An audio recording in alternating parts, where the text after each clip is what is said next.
सुंदर दिन छू हमारे लिए हमारे भोलेनाथ जी की मूर्ति में स्थापित है और सब हमारी ईद बहनी यहाँ उपस्थित थे द्वारा दिन छू और हमारे जपना मूर्ति में स्थापित भोलेनाथ स्थापित है और हमारे पास देवी मैया ने है। देवी मैया ने हमें प्रणाम कर लो, अभिनंदन कर लो कि देवी मैया अपूर्ण आशीर्वाद हम सब जनता में अपूर्ण बने हुए धरिए और हम सबों के लिए शांति आ जाए, सब लोग ठीक रह जाए, स्वास्थ्य आ जाए, यह आशीर्वाद दिए मैया।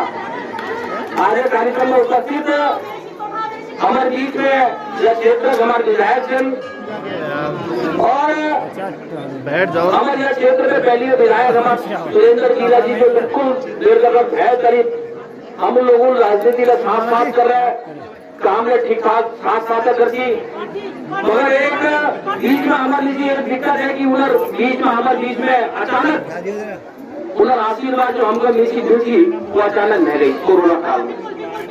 सब उनका पत्र हो ऐसे उमर जिला जी हमारे बहुत ही लोकप्रिय विधायक हैं और ऐसा दुख किसी के घर में ना आए, किसी के परिवार में ना आए। वो उनकी मृत्यु के पहले ही उनकी पत्नी का स्वर्गवास भी लगभग 12 दिन पहले ही हो गया, पूरा परिवार चला गया और उनके जो सपने थे, उनकी जो सोच थी जिसके लिए उन्होंने लगातार निरंतर काम किया, बहुत सारी रोडें उन्होंने पहुंचाई, बहुत सारे रोडों के लिए फॉरेस्ट क्लियरेंस करना, पैसा लाना, पानी के लिए बहुत काम लगातार रात दिन विधानसभा में और संसदीय कार्य के वो बहुत ही होशियार आदमी थे कि किस काम को कैसे किस नियम से लाना है। विधायी कार्य में उनकी बहुत निपुणता थी, बहुत वरिष्ठ व्यक्ति के रूप में हम सबके बीच में उनका आशीर्वाद मिला। मगर भोलेनाथ जी से हम कहते हैं कि आज जरूर हमारे बीच में वो नहीं है, मगर उनकी सोच, उनका हम सबके लिए जो प्यार था और हमारे लिए अच्छाई के बारे में वो सोचते थे, भगवान भोलेनाथ की कृपा से वैसा ही हमको उनका आशीर्वाद मिले और हम सब लोग यहाँ जो बैठे हैं हम कामना करते हैं पूर्व विधायक सुरेंद्र शीला जी और उनकी पत्नी को स्वर्ग में प्रभु भगवान अपना आशीर्वाद दे, ऐसा हम सब की मनोकामना भी है। और हमारे बीच में हमारे महेश शीला जी बल्कि उस समय चुनाव भी नहीं लड़ना चाहते, मैंने स्वयं फोन में बात करी, उन्होंने कहा यार मेरा तो पूरा घर ही राजनीति के कारण से वो अपना समय नहीं दे पाए, हेल्थ का स्वास्थ्य का ध्यान नहीं दे पाए, तो मैं क्या करूंगा। फिर हम पूरी पार्टी ने मन बनाया और पूरे हमने पूरे सख्त की जनता से पूरा हो लिया यार, आप लोग तो सबने बताया कि महेश जी को हमको यहाँ से जनप्रतिनिधि बनाना है, उस काम को लगातार निरंतर क्षेत्र में रह करके लोगों के बीच में जाकर के विधानसभाओं में विभिन्न प्रकार के प्रश्नों के माध्यम से अपने क्षेत्र की मांग को पूरा कराने में योगदान दे रहे हैं। ऐसे हमारे विधायक महेश शीला जी हमारे बीच में है, मैं उनका भी अभिनंदन करता हूँ। हम सब लोग उनके और ताकत बढ़ करके काम करेंगे, जो सुरेंद्र शीला जी के अधूरे काम है उनको पूरा करने में मैं भी उनके साथ कंधे से कंधा मिला के खड़ा हूँ। प्रदेश की सरकार हमारे पुष्करधारी खड़े हैं और केंद्र सरकार भाई मोदी जी और उनकी पूरी कैबिनेट भी उनके साथ कंधे से कंधा मिला के खड़ी है। अब हर प्रकार के काम को उनके लिए लगातार निरंतर काम करेंगे। यहाँ पर यही से चकुलिया 84 का जो क्षेत्र है वहाँ से पूर्व में विधायक रहे हैं और उनके क्षेत्र में भी बहुत सारे काम आज हमको करने लिए द्वाराहाट में जो उन्होंने पूर्व में उनके सहयोग से हुए होंगे, आज हम उनको शिलान्यास कर रहे हैं। हमारे बीच में बहुत ही ऊर्जावान युवा साथी हैं अनिल भाई साई जी, अभी आपके बीच में ही उन्होंने चुनाव लड़ा, करीब 100 वोटों से ही हम इस सीट को जीत नहीं पाए, मगर हमारे ऊर्जावान साथी रहकर भी लोगों के बीच में लगातार काम कर रहे हैं। हम सब लोग एक ही परिवार के लोग, हम एक ही पार्टी के लोग और आप लोग भी हम सब लोग एक पार्टी कौन सी है जो भारत माता की सेवा करने के लिए, हम राष्ट्रवादी पार्टी है। नरेंद्र भाई मोदी जी जिन्होंने अपना घर परिवार विवाह कुछ नहीं करके पूरे परिवार से राष्ट्र के लिए अपने को मांगा है और पूरे देश के लिए वो समर्पण भाव से काम कर रहे हैं और पूरे देश में रहने वाले 130 करोड़ जनता को अपना सहयोग देकर के आशीर्वाद दे रहे हैं। ऐसे नरेंद्र भाई मोदी भारतीय जनता पार्टी के हम लोग राष्ट्रवादी लोग, इसलिए आपका योगदान भी हमको मिल रहा है। हमारे बीच में उपस्थित हमारे विनोद जी हमारे बीच में उपस्थित, बहुत ही सभी लोग, हमारे मंडल अध्यक्ष जी वाघेला जी, हमारे नायक जी, हमारे शर्मा जी। अब मैं मंच पर सबका नाम लेकर नहीं कि मंच पर सम्मानित सभी हमारे वरिष्ठ ज्येष्ठ कार्यकर्ता भाइयों और बहनों, जिनका नाम नहीं ले रहा हूँ, बुरा मत मानना। और खास तौर पर बधाई दे रहा हूँ कि हमारी वो टीम, देखो वहाँ माताएं कितने बढ़िया से भगवान शंकर की पूजा करना शुरू कर दिया है। आज ही माल्यार्पण हुआ है, भगवान का अनावरण हुआ है और दीप प्रज्वलन के बाद माताएं पूजन कर रही है। तो इसलिए जिनका ये प्रयास रहा, जिन्होंने पहले मंदिर बनाया, जिनको सपना हुआ, आप बता रहे थे सारी बातें, उसके बाद इस कार्यक्रम को करने के लिए कितने लोगों ने भी योगदान किया है, क्योंकि नाम लूंगा तो बहुत लंबा हो जाएगा, इसलिए माफी करता हूँ, माफी चाहता हूँ। आज सबके अंदर ही प्रभु का वास है। ये प्रभु की जो मूर्ति बनी है, ये प्रेरणा अगर आई है तो ये भगवान भोलेनाथ की प्रेरणा से ही आपने आज ये मंदिर की मूर्ति की स्थापना की। और कोई लोग सहयोग कर भी पाते हैं, कुछ लोगों के पास सहयोग करने के लिए वैसा नहीं होता, मगर ये जितने भी दर्शक हैं, जितने भी आज मतलब पूजा करने वाली हमारी बहनें आई है, माताएं आई है, उन सब का भी योगदान है भोलेनाथ जी की प्रतिमा को स्थापित करने के लिए। उनको भी हम बहुत अभिनंदन करते हैं, प्रणाम करते हैं कि आपको भगवान ऐसी अपना आशीर्वाद देंगे, अपना आपके परिवारों में खुशहाली होगी, ऐसा मेरा मानना है। मैं उनका भी अभिनंदन करता हूँ। जहाँ सभी वरिष्ठ लोग आए हमारे पार्टी का, उनका भी अभिवादन।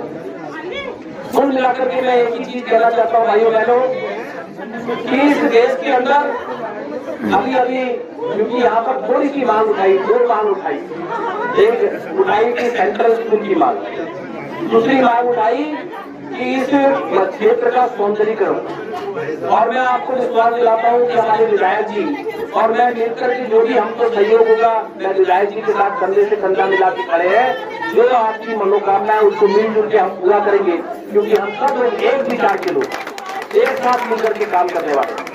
और सबसे ज्यादा ये है कि आज हम लोग इतने ज्यादा संख्या में अगर बैठ रहे हैं, आज चाइना में फिर प्रतिबंध लगा है, दक्षिण कोरिया में फिर जो है लॉकडाउन लग गया है। और अगर हम लोग लॉकडाउन में भी आज खुल करके यहाँ प्रसाद ग्रहण कर रहे हैं, भगवान की आराधना कर रहे हैं, शिवरात्रि का त्योहार मना रहे हैं, प्रसाद भी ग्रहण करेंगे, मगर इसलिए कर रहे हैं कि सबको टीका लगा है। सबको लगा है टीका। ये भोलेनाथ जी की कृपा है कि हम सबको जो है अमृत मिल गया है। हम कभी जो है जिंदा आए, इनको बहुत लोग बेचारे चले गए। जहाँ ये दिल्ली वाले लोग बैठे हैं, इनको मालूम है सबको, दिल्ली में कितना क्राइसिस हो गया था, ऑक्सीजन का सिलेंडर नहीं मिल रहा था, हॉस्पिटल में कोई बेड नहीं दे रहा था, मगर उसके बावजूद भी बल्कि जीना जी हमारे हॉस्पिटल में बीमार हो गए थे, बहुत तबियत खराब हो गई थी। और हमारे तो पूर्व विधायक कोरोना के कारण से थे। तो इसलिए ऐसा भाइयों बहनों, ये मजाक नहीं है, ये बहुत बड़ा काम है कि हमारे देश के प्रधानमंत्री जी ने हमारे देश के वैज्ञानिकों से वैक्सीन बनाकर हम सबको वैक्सीन लगाया है। और आज हम लोग आपस में बैठ के सारे त्योहार मना रहे, घर की शादी कर रहे, बच्चे स्कूल जा रहे, लोग काम कर रहे, खेती बाड़ी कर रहे, गाय भैंस पाल रहे, और कुछ भाई बहन हमारे बाहर जाकर काम भी कर रहे हैं, सिर्फ इसलिए कर रहे हैं कि हमारे प्रधानमंत्री जी और हमारे वैज्ञानिकों के माध्यम से हमको वैक्सीन लगाया है। और इसलिए बीमारी हमको छू भी नहीं सकती, इसलिए भोलेनाथ जी ऐसे मोदी जी को और ताकत दे, शक्ति देती। भाई बहनों, ये अटल जी का बहुत धन्यवाद देना चाहिए कि जो पॉलिसी बनाता है वो पॉलिसी मेन हो। आज गांव-गांव तक, घर घर तक सड़क जग गई है प्रधानमंत्री ग्राम सड़क योजना की, तो वो अटल बिहारी वाजपेयी जी के पॉलिसी बनाने से गई है। उन्होंने एक नीति बनाई कि हर गांव को रोड से जोड़ना है और उसके लिए बजट बनाना है। तब बच्चे सिंह रावत जी हमारे सांसद होते थे इसके लिए। तो जब पहली बार 3 रोड आई थी उस समय, एक संत की थी, एक बसानी की थी और एक जैसी लंगड़ा की थी। 3 रोडें इस लोकसभा क्षेत्र में आई थी जब 2000 में। तब मैं उनके साथ उस कार्यक्रम में था, बरसा के साथ ही। तब कहते थे बरसा हमारे तिवारी अटल जी नहीं होते तो कभी गांव में सड़कें नहीं जाती।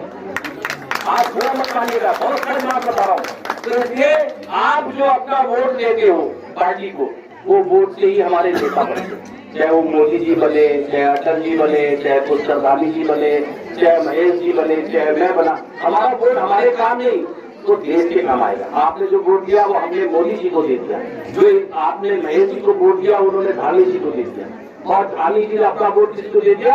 प्रधानमंत्री। तो जो देश का मुखिया होता है उसके बराबर कोई भी नेता नहीं होता।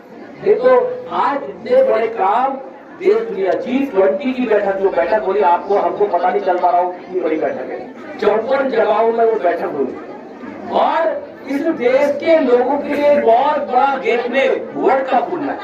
जो पूरे इतने देशों के लोग भारत में आ रहे हैं तो वो भारत के साथ व्यवसायिक ट्रेड भी करेंगे, हमारे भाइयों को रोजगार मिलेगा। हमारे वहाँ के मिनट्स यानी कि मडुआ जुड़ा जितनी भी चीजें उसमें टेक्नोलॉजी नई विकसित होगी, जो पर्वतीय क्षेत्र के अंदर हम कैसे और खेती के डेवलपमेंट कर सकते हैं, उन टेक्नोलॉजी को पानी जहाँ नहीं पहुंचा सकते उसको पानी पहुंचा, ये सारी चीजें G20 की बैठक पहली बार देश में आजादी के बाद हुई है। वो इसके कारण हुई है कि मोदी जी के कारण हुई। आज हमारे देश के अंदर हमारे सैनिक हैं, हमारे रॉकेट हैं, हमारे देश के अंदर बहुत सारी शक्तियां हैं। ये तो हम लोग ये काम थोड़ी कर पाएंगे, जब धड़ाम चलेगी तो बंदूक आएंगे, बारूद आएंगे। और हम लोग वैसे उत्तराखंड के लोग चाइना के पास ही, मेरा बॉर्डर तो पूरा चाइना के पास ही है। धारचूला और मुंशियारी जो मेरा लोकसभा क्षेत्र है उसको बोलते हैं जीपुर एक दर्रा, कुंजी के पास, कैलाश मानसरोवर के पास, और वो भी चाइना के पास है। वो वहाँ तोप लेकर बैठे हुए। ऐसे ही जो है ये मुंशियारी से आगे आप जाएंगे तो एशिया का सबसे बड़ा ग्लेशियर है, मेरी लोकसभा है, विल्लभ ग्लेशियर, वहाँ हम रोड डाले। आज तक आजादी में कभी रोड नहीं गई वहाँ तक। देखो चाइनीज आएंगे, वहाँ से पहले भी कोई यहाँ बैठे होंगे, 62 का युद्ध हुआ था जब चाइना ने वार कर दिया था, तो उसके बाद हमारे बहुत सारे लोगों को मारे गए तो बड़ी शांति के साथ उसका किया गया। तो ये तभी हम लोग शांति से रहे जब देश के अंदर सुरक्षा मजबूत है। अगर सुरक्षा नहीं होगी तो गांव में भी अगर कोई अवेयरनेस नहीं होगी तो बाहर के लोग आकर के गांव खराब कर देंगे। तो मेरा ये मानना है कि अगर इस देश के अंदर जो भी व्यवस्थाएं हैं, आज शौचालय दे रहे हैं, पानी दे रहे हैं, घर में बिजली दे रहे हैं, घर में गैस का कनेक्शन दे रहे हैं, बीमार हो जा रहा तो 5 लाख रुपए का इलाज कर रहे हैं, हम लोगों को ऐसी चीजें जो मोदी जी दे रहे हैं, जिसके पास घर में खाने के लिए भी नहीं है उसको भी मुफ्त में अनाज दे रहे हैं, तो मेरे पास मोदी जी दे रहे हैं भारतीय जनता पार्टी को। भाई बहनों, इसलिए हमारे देश के प्रधानमंत्री जी को हम लोग बहुत अभिनंदन करते हैं कि इसी ताकत के साथ, इतनी मुसीबत के साथ जो काम करने में सक्षम है, उनको और ताकत दे, भोलेनाथ जी और अच्छा बनाए, दुनिया के अंदर और पैसा लेकर आए, हमारी विधानसभाओं में पैसा और आएगा। मगर पैसा वो सबके लिए देते, मगर उसके बाद भी हमको बहुत प्रयास करना पड़ता है। जैसे विभिन्न प्रकार के नियमों में विधायक जी अपना प्रयास करते हैं, चाहे वो नियम 300 में लाना है, या प्रश्नों के माध्यम से लाना है, या आश्वासन समिति के माध्यम से लाना है, क्योंकि बजट बहुत कम होता है। अभी हमको 800 करोड़ रुपए दिए था रोडों के, तो केंद्र सरकार ने कहा कि 300 करोड़ रुपए दिए, मैं गया था मनसुख जी के, तो मैंने कहा भाई उस समय 300 करोड़ रुपए, मैंने कहा 300 करोड़ में तो हमारा प्रोसेस में हो ही नहीं पाएगा, बहुत रोड है CRP सेंट्रल रिलीफ फंड की। तो उन्होंने कहा कोई बात नहीं अजय भाई, आप मुख्यमंत्री जी आप लोग मिलकर के बात करके जो काम जल्दी हो सकते हैं, जिसमें फॉरेस्ट की दिक्कत नहीं है, पैसा खर्च करो, तो आप जैसी सर्टिफिकेट दोगे होगा हम तुमको दूसरा पैसा दे देंगे, ये नियम है। तो हमको ऐसे हमको सारी जगह पैसे दे रहे। अभी देखो पहले कभी किसी ने नहीं सोचा, हमने सोचा कि प्रधानमंत्री जी ने सोचा कि सबको पानी देना है, सबको नल देना है। आज पूरे भारतवर्ष में, यही नहीं पूरे भारतवर्ष में सबको पानी देना है। जैसे सबको शौचालय देना है, सबको गैस का कनेक्शन देना है, सबको बिजली देनी है, सबको आयुष्मान भारत देना है, सबको जन धन औषधि देनी है, सबको राशन देना है। ऐसे हम लोग कोई धर्म में नहीं, कोई जाति में नहीं, कोई विधानसभा में नहीं, सब जगह देने का काम अगर कोई सरकार करती है तो वो भारतीय जनता पार्टी नरेंद्र भाई मोदी की सरकार करती है। पहले सरकारें नहीं करती थी, पहले अपने को देती थी। आपको बताऊं ये कारण क्या होता था कि जो पहले की सरकारें होती थी वो अपने को देती थी, इसलिए हम छूट जाते थे। अगर हम छूटते नहीं तो मोदी जी हमको देते भी थे, हम छूट गए थे। जितने छूटे हैं उनको पहले की सरकार ने ना पानी दिया, ना गैस दिया, ना बिजली दी, ना शौचालय दिया, ना घर दिया। वो छूटे हुए लोगों को भी अगर कोई दे रहे हैं तो नरेंद्र भाई मोदी दे रहे हैं। किसान सम्मान योजना दे रहे, तो आपको मैं पूरा विश्वास करता हूँ क्योंकि आज का कार्यक्रम बहुत व्यस्तता का है और बहुत सारे कार्यक्रम है, आप लोग भी बहुत व्यस्त है। भगवान शिवरात्रि का दिन है, आप लोग घरों में होगा, उसका आपका और आयोजन मंडल का बहुत अभिनंदन करता हूँ।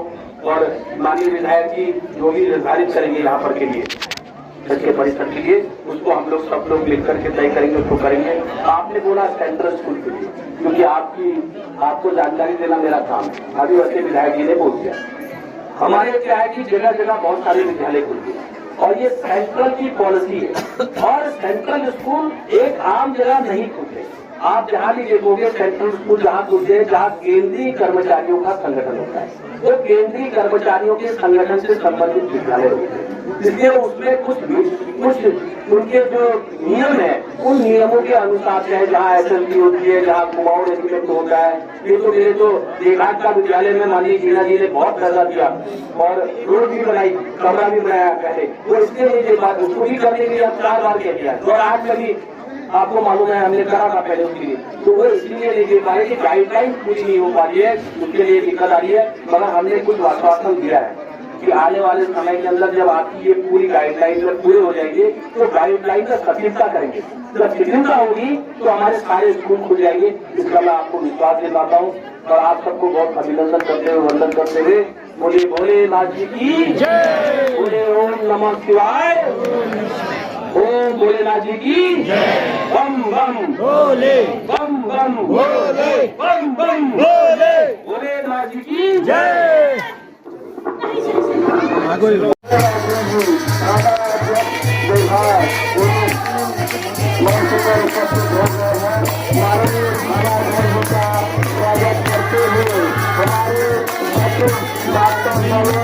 मूर्तिकार जिनको अभी तक हमने पीछे रखा, माननीय दिनेश जी यहाँ पर उपस्थित हो गए हैं। आज सभी साथी तालियों की गड़गड़ाहट से उनका स्वागत करें। जय हो, जय हो। तो दोस्तों हम इस वीडियो को करते हैं यहीं पर समाप्त और मिलते हैं आपको अगली वीडियो में। तब तक आप स्वस्थ रहें, मस्त रहें, अपने और अपनों का ख्याल रखें। नमस्कार, बाय बाय, टेक केयर।